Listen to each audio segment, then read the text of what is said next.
Hai, apa kabar semuanya? Saya Ibu Tian. Hari ini kita akan sama-sama melihat, berdiskusi, membaca tentang gastritis dan gastroenteritis. Apa itu gastritis? Apa itu gastroenteritis? Sama nggak sih? Mari kita bahas sama-sama. Tapi sebelumnya jangan lupa like, komen, dan subscribe. Terima kasih.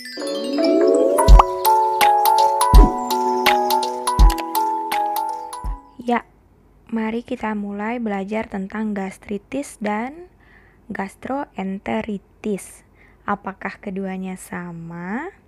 Nanti kita temukan setelah kalian mempelajari slide-slide yang pertama.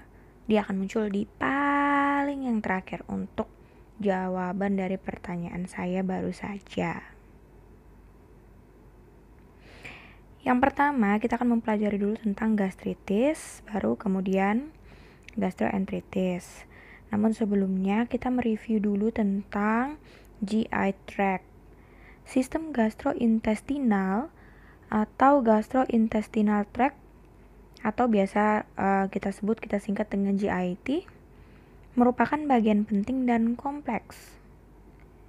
GIT memiliki saluran pencernaan yang dimulai dari mulut, esofagus, lambung, usus halus, usus besar, rektum sampai ke anus. Usus halus itu terdiri atas duodenum, jejunum, dan juga ileum. Sedangkan kalau usus besar itu ada cecum dan juga kolon.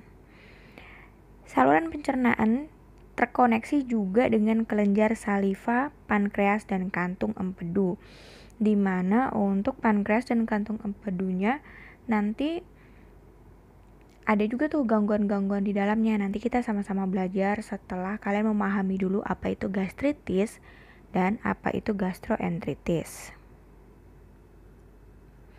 Fungsi-fungsi GIT ada beberapa. Yang pertama itu adalah fungsi digestif.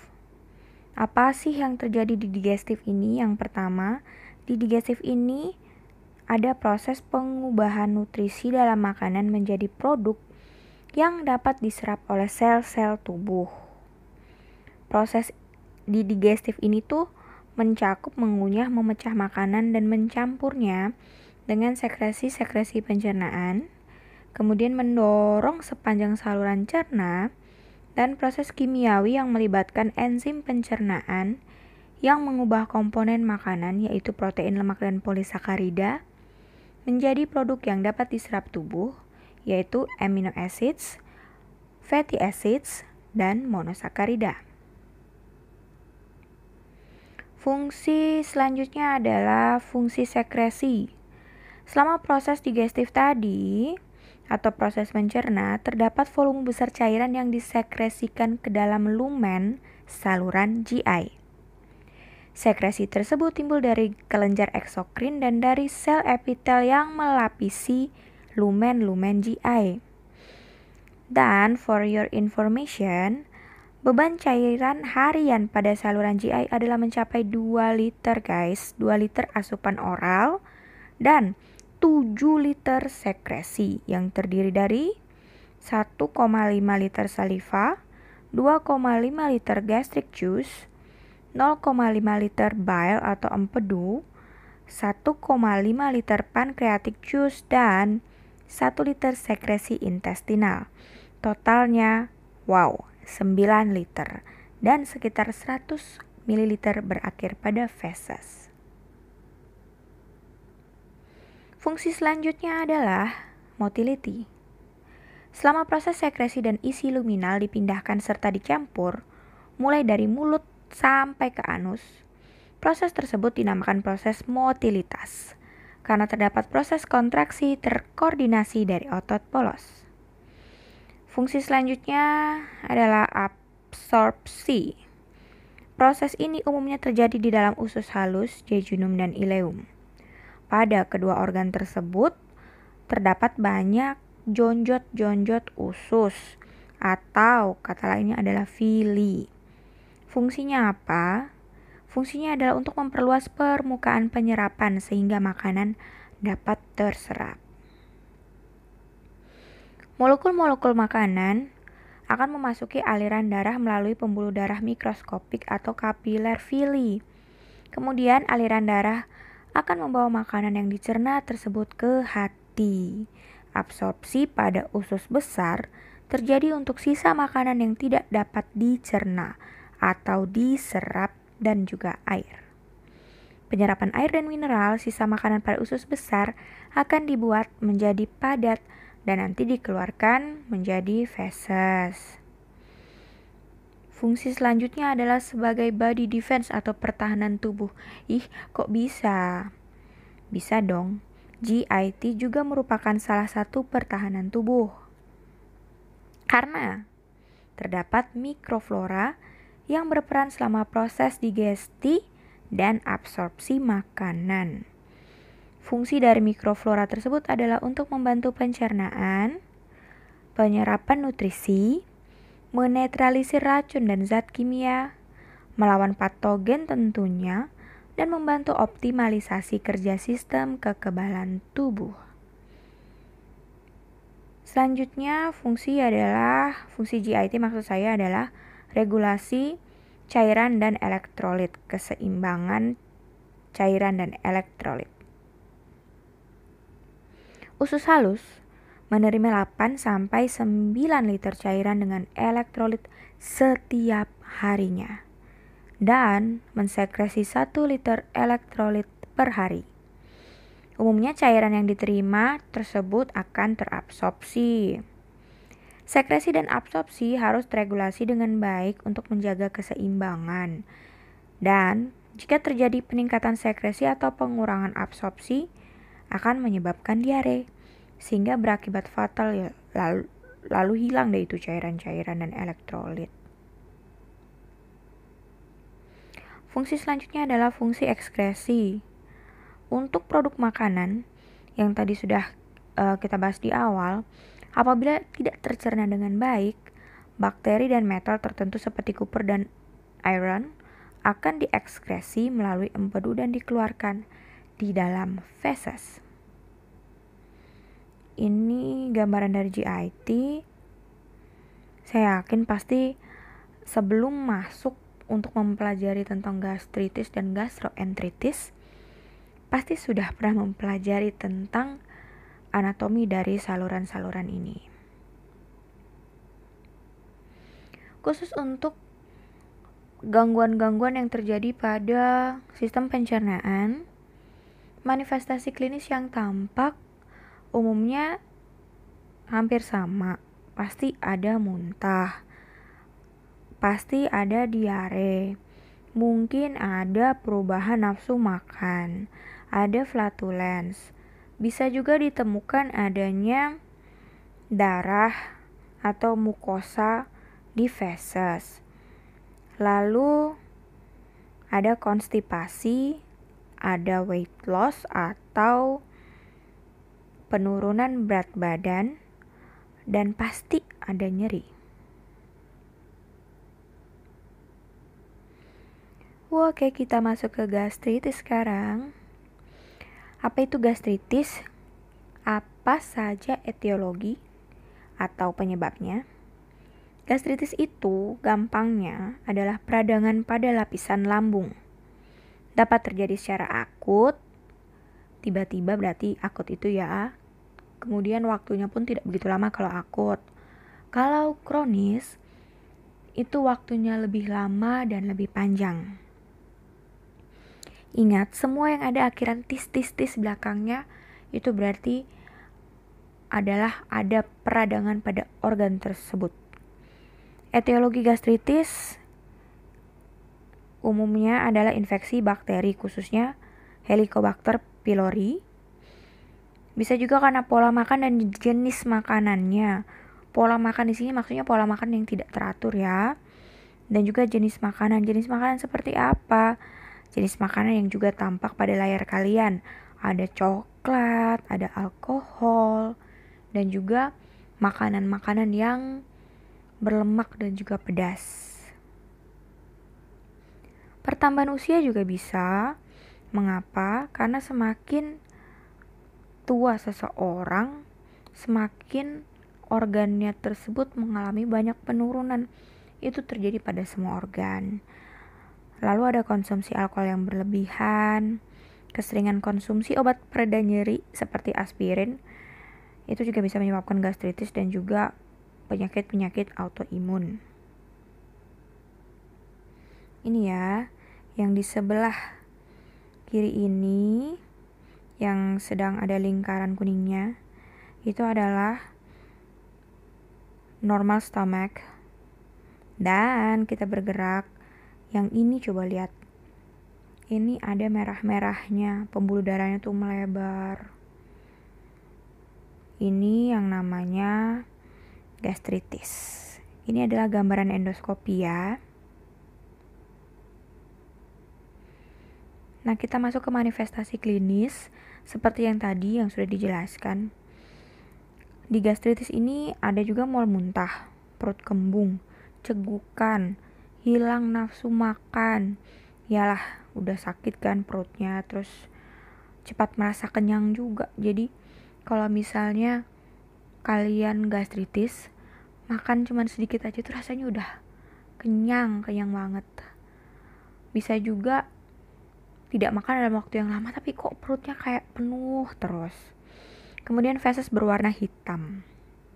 Be careful, kalau kalian lihat feses kalian berwarna hitam, mungkin saja di dalam saluran pencernaan itu sudah terdapat luka atau perdarahan. Lalu ada hematemesis jika ada luka dan perdarahan lambung. Ups. Ya, kelihatan deh itu masih berapa slide-nya. Oke, sekarang kita masuk ke patofisiologinya. Jadi dimulai dari adanya zat iritan yang masuk atau mengiritasi lambung.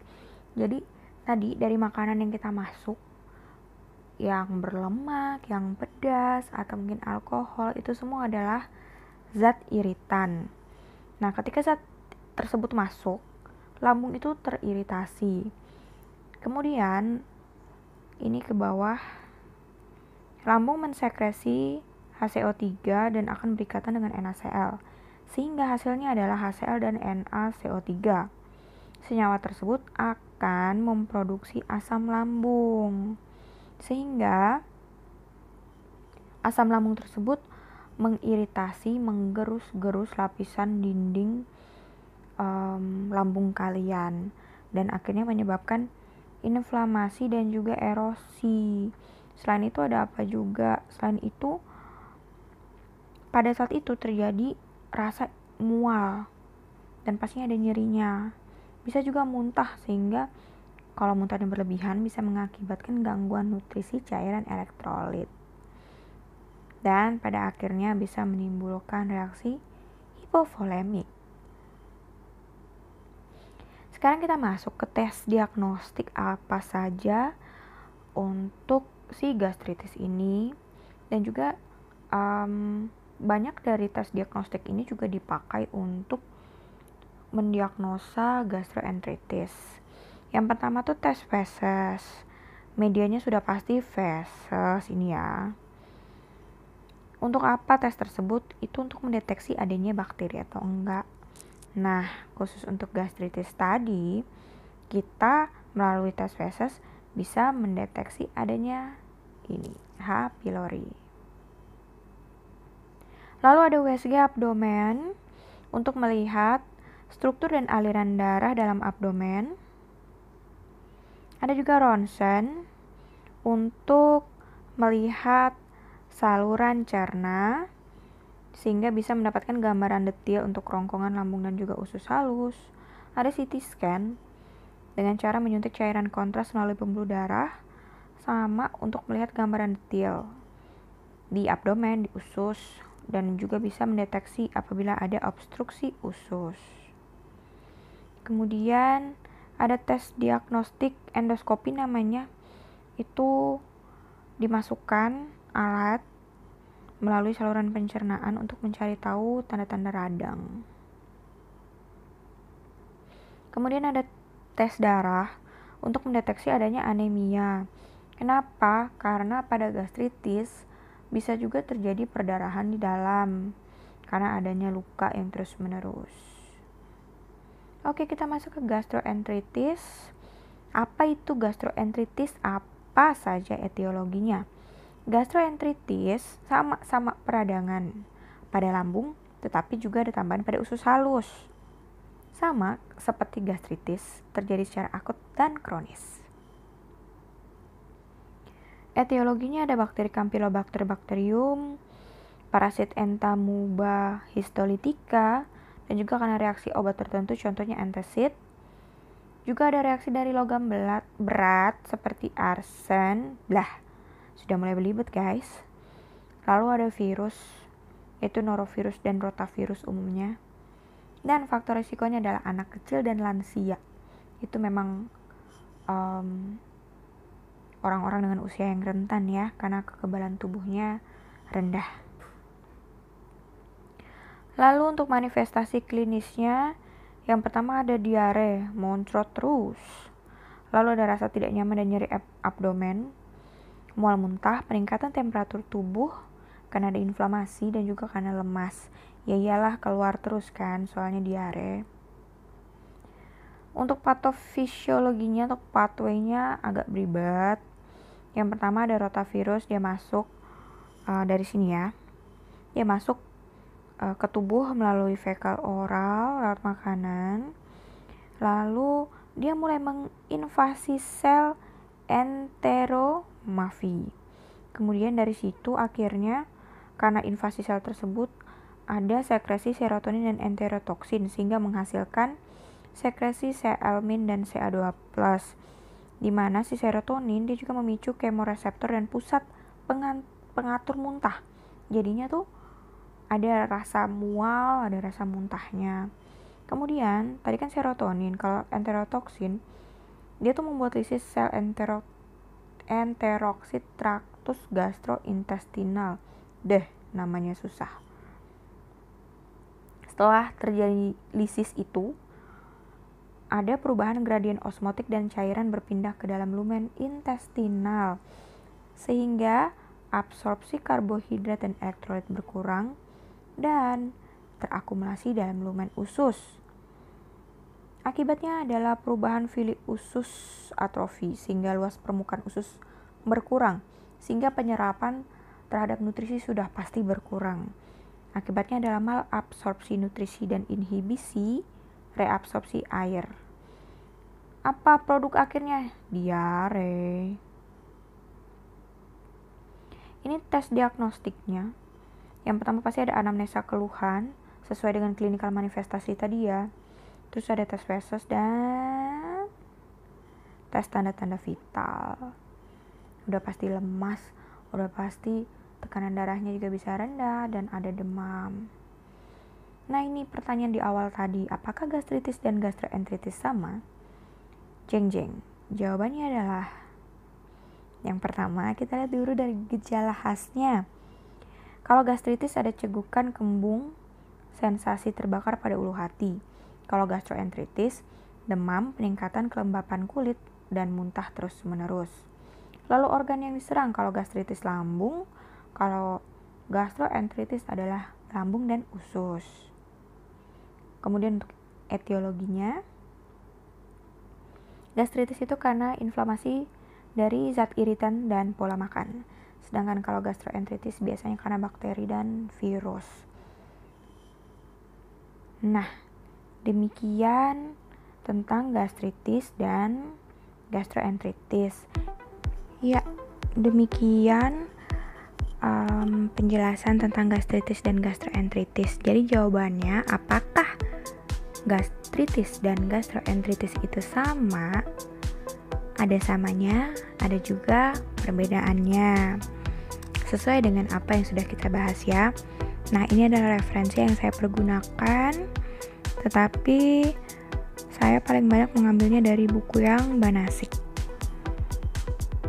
dan juga Kopstedt 2019 yang nomor 1 ya. Semoga berguna apa yang sudah kita diskusikan, kita bahas pada hari ini. Jangan lupa, apabila kalian punya pertanyaan, silakan ditulis di komen. Jika kalian merasa video ini berguna, jangan lupa untuk like dan juga subscribe. Terima kasih.